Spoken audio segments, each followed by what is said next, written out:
Aí galera, já deu pra ver que tá nevando, né? Vou ter que ir lá bater uma pazinha agora e já volto.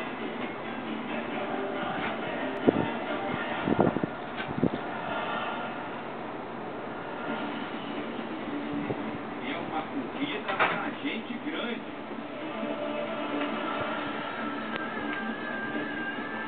169 quilômetros de caminhada. Exatamente. 211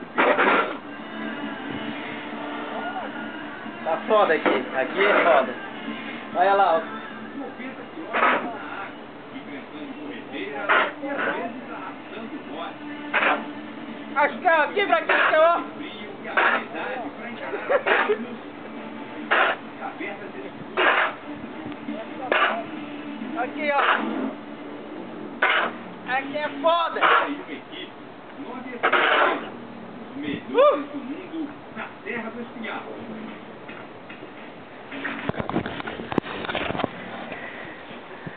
Oi, eu sou foda, né? Ó o cara lá de Araranguá. Vamos andar aqui agora. Vai, como é que faz serviço aí, Chicão? Toca aí. Aqui, ó.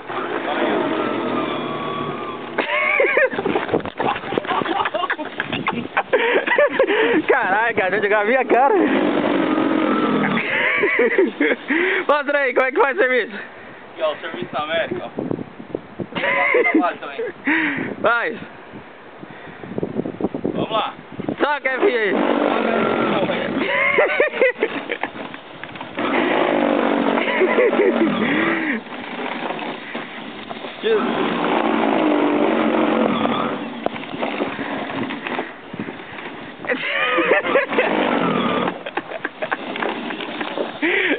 Esse cara aqui é foda,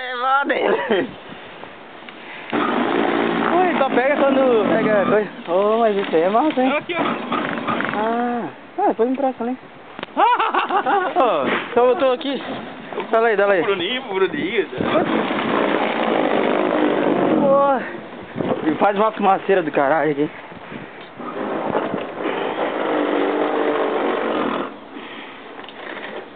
Ô, Chicão! Vamos lá, caralho. Enfim, cara, ó. Esse aqui é foda. Depois eu vou passar a memória card e já vou botar lá no YouTube. Eu vou botar o meu ali. Ah, o meu não vai dar, que eu não trouxe cabo.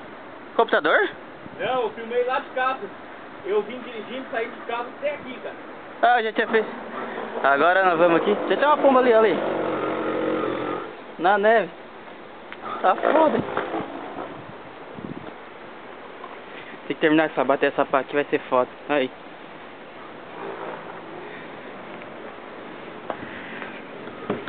Não, eu tô falando, você coloca no YouTube lá que eu já vou... Aqui a pizzaria tá meio suja, porque... É Tripoli Pizza. É isso aí, galera. Falou pra vocês, um abração aí para Aranguá. E tá quente aqui, viu?